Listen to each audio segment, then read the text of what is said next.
Aliens sent diplomats. Then Earth's Titan-class warship appeared.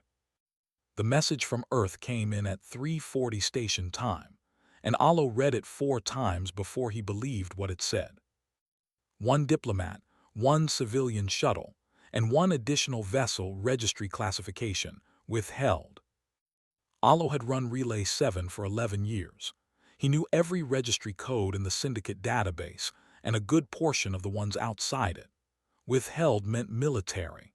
Withheld meant something the sender did not want logged in open channels. He poured himself a drink, set it down without tasting it, and began making sure every docking bay on the station was clean. The Vreth arrived first. They always did. 3 warships came out of FTL in a perfect formation triangle, a show of geometry as much as force. The lead ship alone was longer than most neutral stations were wide. Admiral Goru's vessel flew the full gold and black ceremonial banners of the Vreth Dominion from its external mast lines, which was technically a breach of Syndicate Station protocol, but nobody with any sense was going to tell Goru that. The Admiral himself came aboard with an honor guard of 14 soldiers in formal battle plate, each of them 2 heads taller than Alo. Goru was 4-eyed and ancient-looking, with scales gone pale at the jaw, the Vreth sign of age and rank. He moved through the docking corridor like he already owned the station, and everything in his posture said that the meeting ahead was not a negotiation. It was a formality before a signature. He had prepared a speech. He had worked on it for 3 weeks. It began, "Humanity stands at a threshold. We offer guidance, not dominance. The compact is protection for a species still learning what the galaxy demands." It was a good speech, measured, generous enough to sound kind, firm enough to leave no real choice. Goru rehearsed it in his head while his staff arranged the meeting chamber. He had positioned the Vreth chairs higher than the human side of the table, just slightly, just enough to be felt without being provable. Small signals mattered. They always had. The human shuttle arrived 6 hours later. It was a civilian transport, the kind that courier firms used for short regional hops. It had a small dent near the rear stabilizer, and what appeared to be a handwritten maintenance note stuck to the outer hull panel with adhesive tape. It requested a standard docking berth, not a diplomatic bay. It paid the docking fee automatically, in full, in syndicate standard credit, without negotiating. Alo watched Ambassador Dara Voss walk off that shuttle and felt something strange, a kind of calm that didn't belong in a room that was about to decide the political future of an entire species. She was shorter than he expected. She carried a cloth bag over one shoulder. She looked around the docking bay the way someone looks around a market they've never visited but already feel comfortable in. She handed Alo a small wrapped parcel. "Flatbread," she said. "I had time during the transit. I hope you like rosemary." Alo stood holding the parcel for a long moment. Nobody had ever brought him anything, not in 11 years. When Voss entered the meeting chamber, Goru was already seated. He took in her delegation, which was to say, he took in the fact that she had no delegation. One aide, a young man named Paul who was carrying a document case and looking around the chamber with the open curiosity of someone who had never been this far from Earth before. That was the entirety of it. Goru's nostrils flared. Among the Vreth, arriving without a full retinue was either a grave insult or a sign of total ignorance. He hadn't decided which this was yet. "Ambassador," he said, skipping the formal welcome entirely. "We had expected a fuller representation from your government." Voss set her bag down on the human side of the table and looked up at him. She had the kind of eyes that didn't seem to be measuring you, but somehow you always left feeling measured. "We brought everything necessary," she said pleasantly, and took her seat. Goru opened his mouth to begin his speech. That was when the station's long-range sensor array began to scream. The alert tone was not the standard yellow band proximity warning. It was the mass signature alarm, the one that triggered when something very large entered the sensor envelope. Alo's people at the main board were running recalculations, because the first reading had to be wrong. Instruments did not produce numbers like that for anything short of a small moon. Goru was on his feet. His honor guard had their hands on their weapons. Through the chamber's observation port, the stars looked exactly as they always did, calm, indifferent, scattered. Then a shape came between Relay 7 and the nearest sun, and the stars behind it disappeared. It was not fast. It did not arrive with any drama of light or engine fire. It simply emerged from FTL transit the way a continent would emerge from fog if continents could move slowly, with total certainty, with a mass that the eye could not properly process, because the brain kept insisting that nothing manufactured could be that large. Goru stared. His sensor officer's voice came over his earpiece, tight and controlled the way trained soldiers get when they are frightened but will not say so. "Admiral, the vessel is 4.2 kilometers in length. Hull configuration is unknown. Drive signature is unknown. We have no classification for it in any registry." Across the table, Voss had not stood up. She had not looked out the observation port. She was reading through the first page of the compact document that Goru's staff had prepositioned on the table, running her thumb down a margin note with a small frown, the way you frown at a math error you found in someone else's work. "Your escort," Goru said. His voice was very careful. Voss glanced up. "Yes," she said, "that's ours." She turned back to the document. "Now then," she said, "shall we begin?" Aliens sent diplomats. Then Earth's Titan-class warship appeared.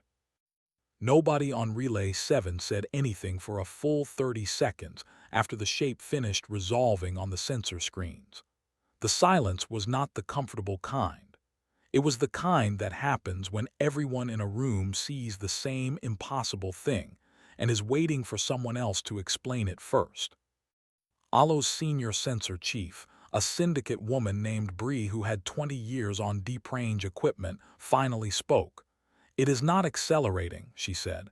"It is just holding position." "How far?" Alo asked. 40,000 kilometers. That's inside the station's courtesy buffer."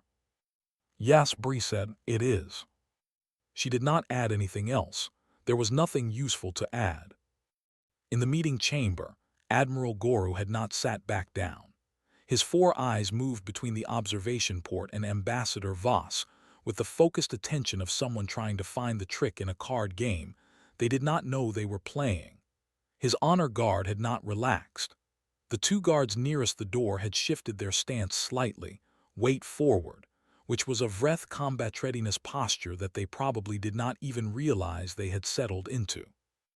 Voss had set the compact document aside and was now looking at a handwritten page of her own notes. She crossed something out, wrote something above it, circled it. "You are not going to comment on your vessel," Goru said. "I already did," she said without looking up. "It is our escort." "It is a warship." "Yes." "You brought a warship to a diplomatic summit." She looked up then. Her expression was genuinely puzzled, as if he had said something that did not quite parse. "You brought 3, she said. Goru had no immediate answer to that. Fen Dral, his second, caught the hesitation and stepped slightly forward in the way a good second does, to give his superior a moment without making it look like a moment. "The Vreth vessels are a standard diplomatic escort," Fen Dral said smoothly. "Protocol for a delegation of this rank requires 3 warships," Voss said agreeably. "Ours requires 1. We are more efficient." She smiled, and it was not an unfriendly smile, and somehow that made it worse. On the Vreth lead ship, the 3 captains were having a different conversation. They had pulled everything available on the newcomer syndicate shipping records, open military databases, the Vreth Dominion's own intelligence files, which went back 2 centuries and included contact reports on over 400 species. The ship that was sitting 40,000 kilometers away existed in none of it. Not a partial match. Not a similar hull type. Nothing. One of the captains, a young commander named Save, had found a single reference in an archived Delvari observation file, the Delvari being a species so old that most of what they had ever written was treated as history rather than intelligence. The file was short. It referenced a human deep space vessel, heavy classification, encountered once at the edge of the mapped region. It had no tactical analysis, no threat assessment. It simply noted the encounter and then said, in the flat language of Delvari record-keeping, "No engagement occurred. We chose not to engage." The Delvari did not choose not to engage with things that weren't worth engaging with. Save forwarded the file to Admiral Goru and did not sleep that night. Goru read the file 4 hours later, after the first session had recessed. He sat with it for a long time. What bothered him was not the size of the ship. Size was engineering. You could always build bigger. What bothered him was the hull scoring. He had been looking at the observation feed for an hour and he kept returning to the same detail. The UES Dominion, as the humans apparently called it, was covered in old battle damage. Not cosmetic, not ceremonial. Real, deep scoring across whole sections of the hull, the kind that took sustained weapons fire over a long engagement to produce. And it had not been repaired. The hull had been sealed for pressure and left exactly as it was. The Vreth repaired all battle damage immediately. It was a matter of pride. Showing damage meant you had been hit, and being hit meant, in Vreth culture, a kind of weakness. Humans, apparently, felt differently. They had left every mark exactly where it was, for anyone to see, as if they wanted you to know that the ship had been in serious trouble at some point and had come out the other side anyway. Fen Dral knocked and entered. He had the look of someone who had been thinking too hard for too long. "I spoke with the station chief," he said. "Informally. He has dealt with humans before in trade contexts. I asked him what they were like." And Goru said. Fen Dral sat down. He said they were polite, fair, reliable, and that he had once seen a human trader sit down next to a broken piece of docking equipment and fix it himself without being asked, because it was in his way and he had the tools. He paused. He said they seemed to find it strange when other species don't do the same. Goru looked out the port at the dark shape holding position in the distance. "They are not afraid of us," Fen Dral said quietly. "I have been watching the ambassador all day. She is not performing calm. She is actually calm. They came here knowing we would have 3 warships and they brought one, and she has not once looked at that vessel through the observation port. Not once. She knows it is there and she has not needed to look at it for reassurance." Goru was quiet for a moment. "Tomorrow," he said, "we begin the formal session. I will present the compact terms." "Yes," Fen Dral said. "And then we will see what they actually want." Outside, at 40,000 kilometers, the Dominion held its position without moving, without signaling, without doing anything at all except existing, large and patient and entirely unbothered by the dark. Aliens sent diplomats. Then Earth's Titan-class warship appeared. Goru had rewritten his opening speech 3 times overnight. The first version had been the original, generous, measured, firm. The second version had cut the generosity. The third version had cut the firmness and put something more careful in its place. He delivered none of them. When he sat down across from Voss at the formal session and looked at the document she had placed on her side of the table, he understood very quickly that a speech was not going to be useful today. The document she had placed, there was not a counter-proposal. It was a record. Specifically, it was 240 years of Earth's military engagement history, compiled and bound and presented without comment, the way you present a receipt when someone questions whether you can afford something. Every significant conflict was listed, with dates and outcomes. Off-world actions were in there too, the ones that had been handled quietly, without announcements, in the outer territories where 3 other species had tested humanity's edges in the first decades after first contact. Those species had stopped testing after the second engagement each. The document noted this without editorializing. Goro read the first 40 pages during the opening recess.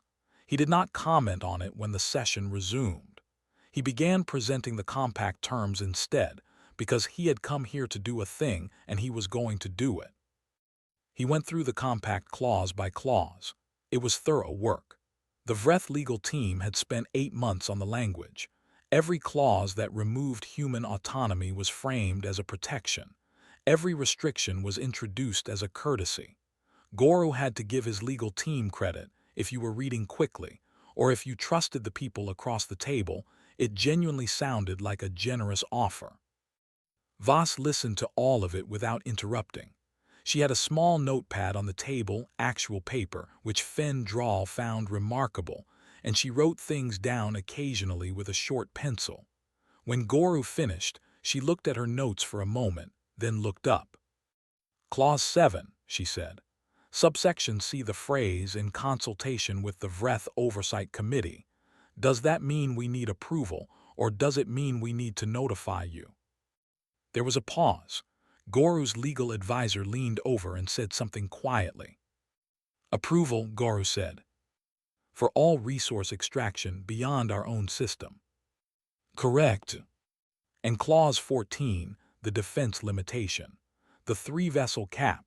Does that include vessels currently in service or vessels in construction? All vessels. Voss wrote something on her notepad. So our current fleet would need to be reduced by, she did a small calculation, wrote a number, tilted the notepad so Paul, her aide, could see it. Paul nodded grimly. Approximately 91%. The compact provides Vreth protection in exchange. I understand the exchange, Voss said pleasantly. I'm just making sure we both understand the numbers clearly. She drew a small circle around the figure. Please continue. Goro continued. By the time he had finished presenting the full document, he had the specific feeling, and he did not enjoy it, that he had been the one making a case, and she had been the one deciding whether it was convincing. She did not sign. She said, "We will review the full text and respond formally tomorrow. I appreciate the thoroughness of your presentation." She said it the way a teacher says it to a student who has handed in adequate work, not unkind, not enthusiastic. That afternoon, Commander Raina Holt on the Dominion received an alert from her sensor officer. A small unmanned drone had detached from the Vreth lead ship and was doing a slow mapping pass of the Dominion's exterior hull. Holt was in the middle of a maintenance report. She finished the paragraph she was reading before responding. "Track it," she said. "Don't move to intercept. Don't power any active systems." "Commander, it is conducting a detailed structural scan of sections 4 through 9. "I know," she said. "Let it." She picked up the open comm channel, the standard hailing frequency, the one the drone's operators would certainly be monitoring, and said, in a perfectly neutral tone, "Vreth Survey Drone, this is Commander Holt of the UES Dominion. We have you on sensors. You are welcome to complete your pass. We have nothing to hide. Take your time." There was a pause of about 8 seconds. Then the drone folded its scan array, turned around, and returned to the Vreth ship at high speed. Holt's communications officer looked over at her. "They left early." "Yes," Holt said, and went back to her maintenance report. On the Vreth ship, the drone operators filed their report. They had gotten good scans of sections 4 through 9 before the communication.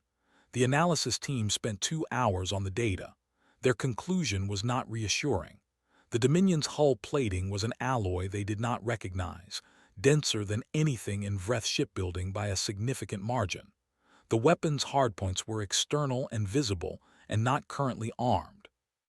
But the hardpoints themselves were, and this was the part the analysis team wrote twice, to make sure it was not a scan error, larger than the primary gun arrays on a Vreth carrier. They had been allowed to find this out. That was what the analysis team kept coming back to. The humans had known the drone was there and had let it finish most of its work before calmly announcing they knew it was there. They had not been hiding the data. They had been waiting to see if the Vreth would look. Fendral read the report and sat with it for a while. Then he opened the Delvari archive file again and read the last line one more time. We chose not to engage. He understood now that this was not modesty, it was information. Aliens sent diplomats, then Earth's Titan-class warship appeared. It began with a sound that nobody in the station's lower residential corridor had heard before. A high, thin cry that cut through the hum of ventilation systems and stopped 3 people in their tracks at the same moment. Alo got the medical alert 12 seconds later. The girl's name was Sifa. She was 7 years old, the daughter of one of Relay 7's docking calibration crew, a woman who had brought her daughter aboard for what was supposed to be a short 3-week posting. Sifa had been running through the lower corridor, and then she had simply stopped running. The pressure sickness had come on fast, the way it sometimes did in children aboard stations that were not built for long-term human habitation. A slow cabin pressure miscalibration over weeks, unnoticed until a small body that was still growing hit its limit. Relay 7's medical bay had a general practitioner and a cabinet of standard supplies. That was it. The Vreth ships had full medical bays.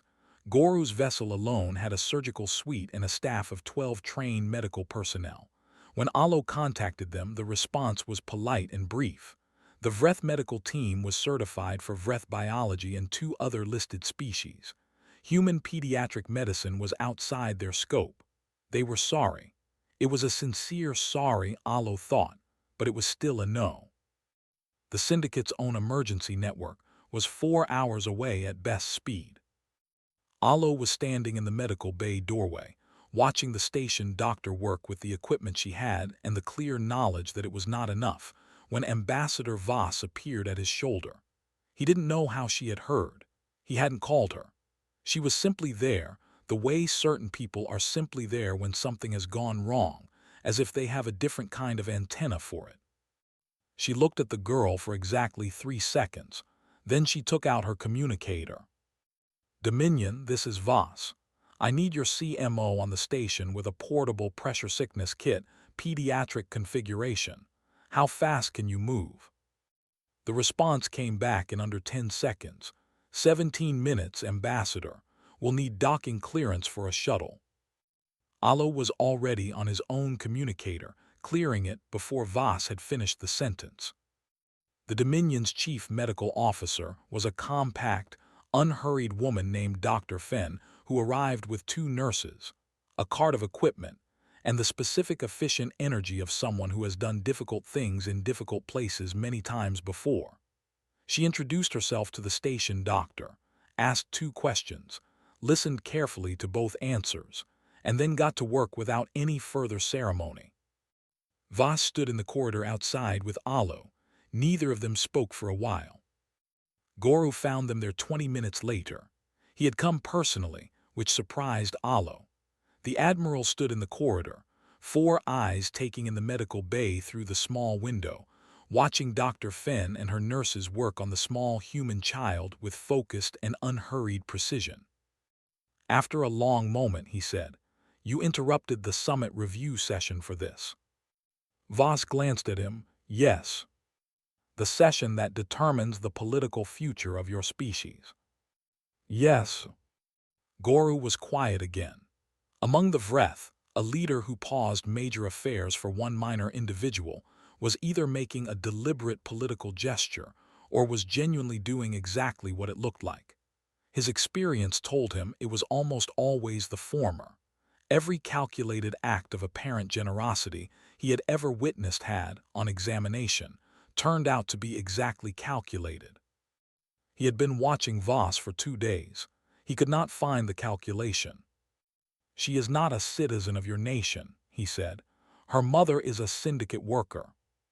"Yes," Voss said. "She was sick and we had what she needed. That was enough." Goru looked at her for a long time. She was not performing this. He had been reading other species for 40 years and he knew performance, the careful timing, the slight overcorrection in the voice, the awareness of audience. There was none of it. She had contacted the Dominion the same way she would have ordered lunch.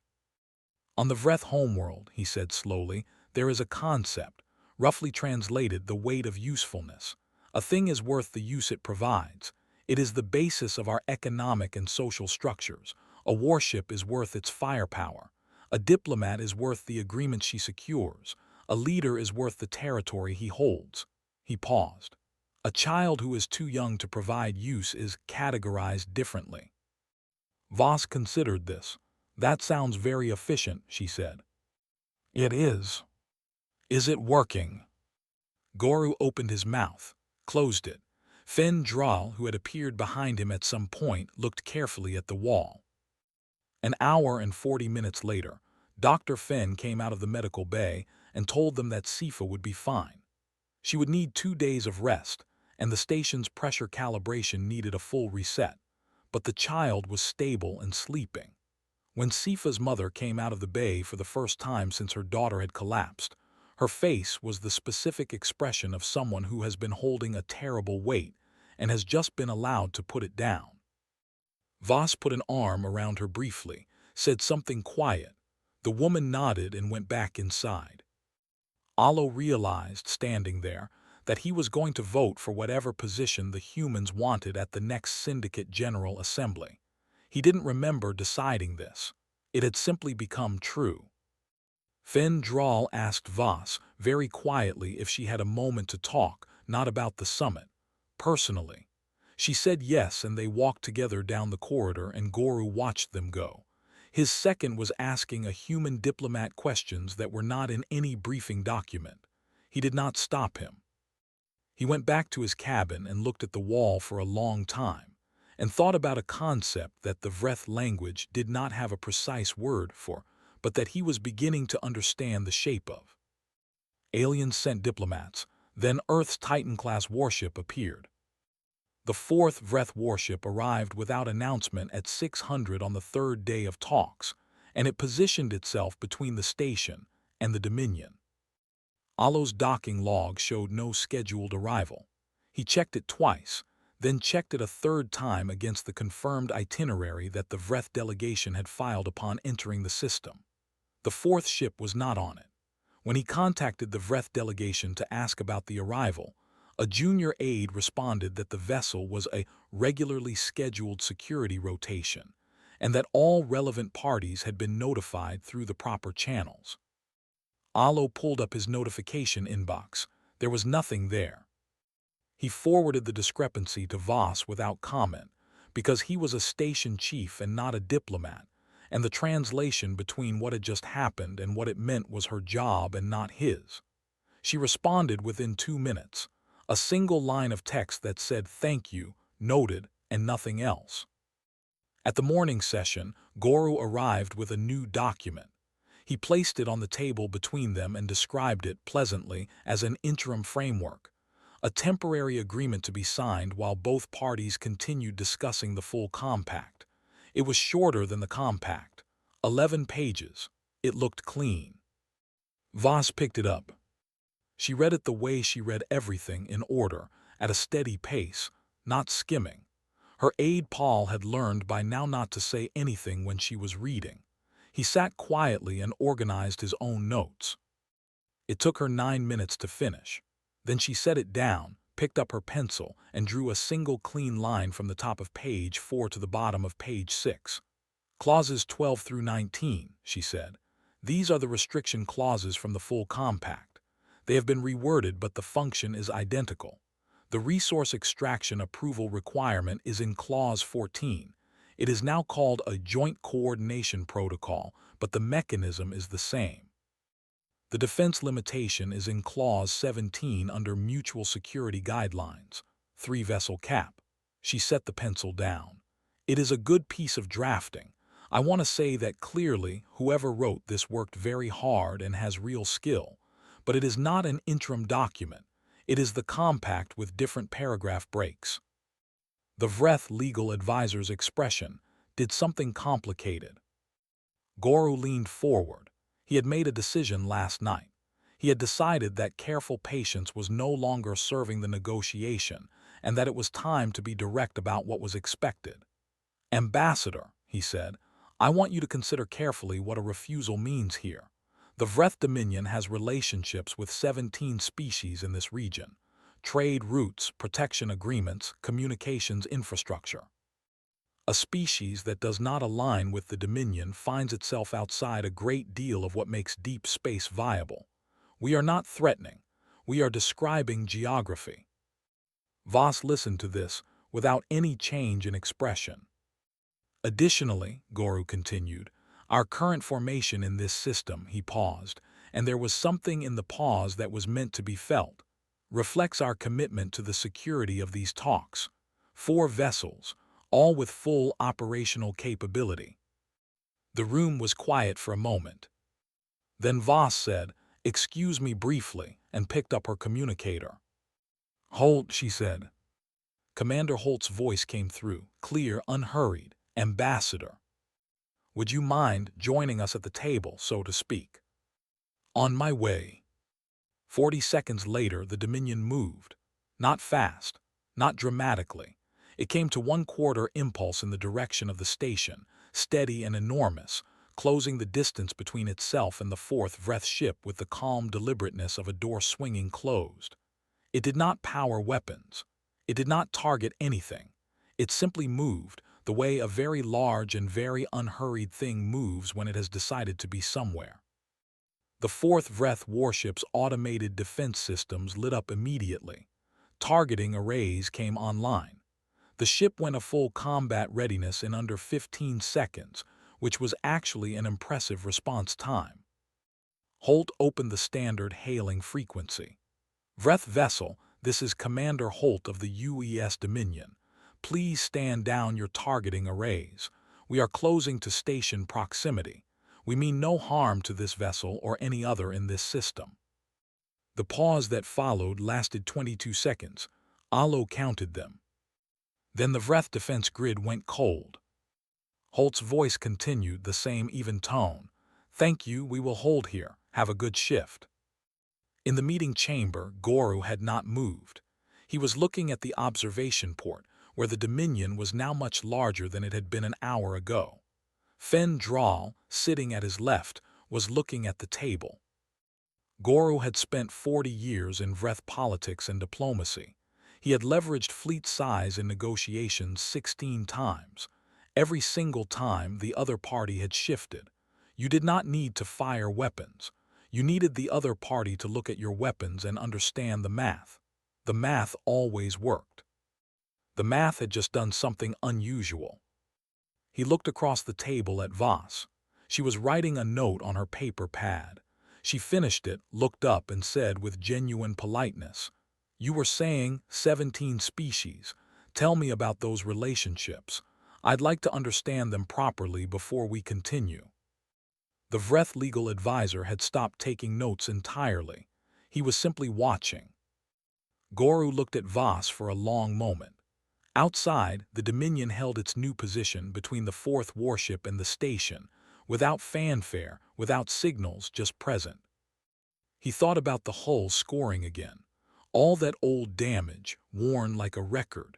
He thought about the child in the medical bay and the doctor who had arrived in 17 minutes without being asked twice.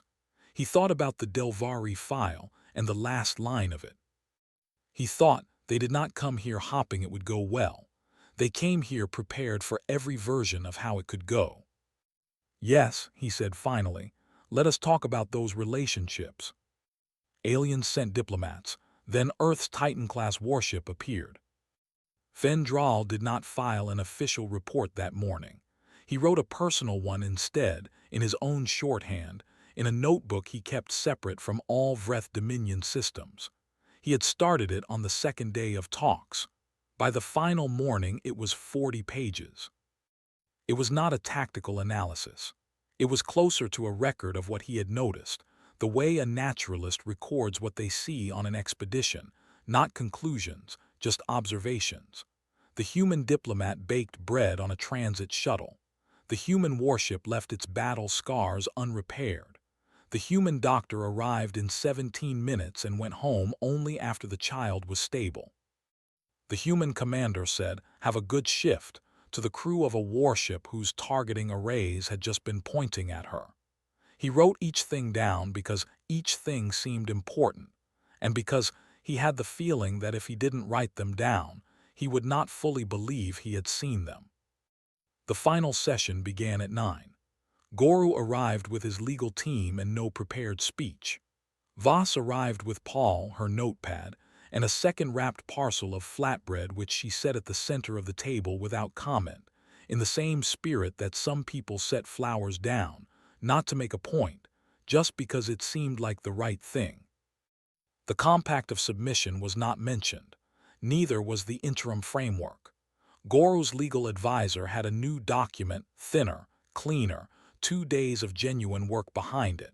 It was titled simply, Treaty of Mutual Recognition between the Vreth Dominion and the United Earth Government. No oversight committee, no vessel caps, no resource approval protocols. The rights each party held were listed as equal in length and structure. The shared obligations were listed below, also equally. There were mechanisms for dispute resolution, not Vreth-controlled but tripartite, with a syndicate neutral holding the tie-breaking seat. Voss read it with the same thoroughness she gave everything. She made 3 margin notes. 2 were requests for clarified language, and 1 was a small addition to the dispute resolution clause that made the tripartite mechanism permanent rather than provisional. Guru's legal advisor reviewed the addition for 4 minutes and then nodded. At 10:47, both parties signed. Guru wrote his name with the heavy formal press of someone who is making a decision that will be in the record for a long time. He did not look relieved. He did not look angry. He looked like a man who has finished a calculation that turned out differently than he expected and is still sitting with what the number means. The syndicate observers, who had been sitting in the observers' gallery for 3 days with the carefully neutral expressions of people watching a controlled fire, broke into actual quiet applause. Alo joined them. He was not a demonstrative person, but he clapped longer than anyone else. Afterward, Guru found Holt at the docking bay. She was there personally to receive Dr. Fenn and her nurses back from the station, which was not something a commander of her rank was required to do.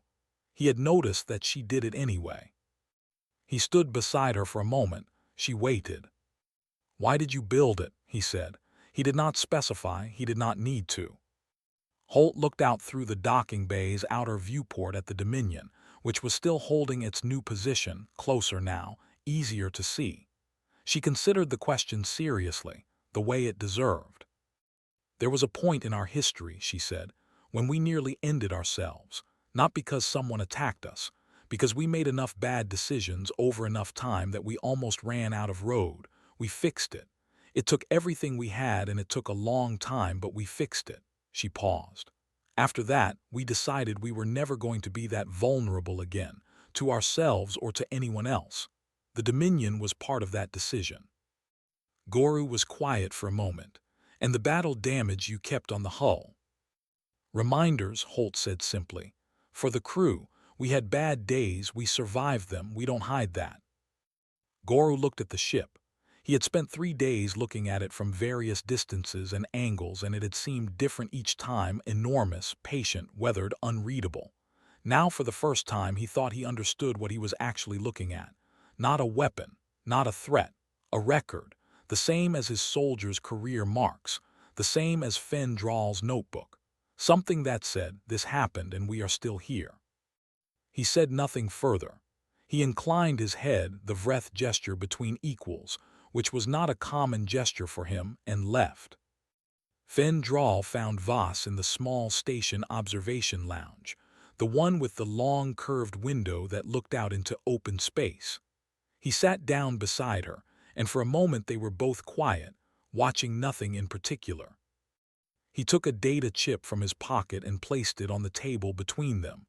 "The Delvari file I found in the archive," he said. "The full one, not just the observation summary." He paused. "I thought you should have the original." Voss looked at the chip. "Why?" Fenn Drawl thought about how to answer. Because I think they were writing it for you, he said finally.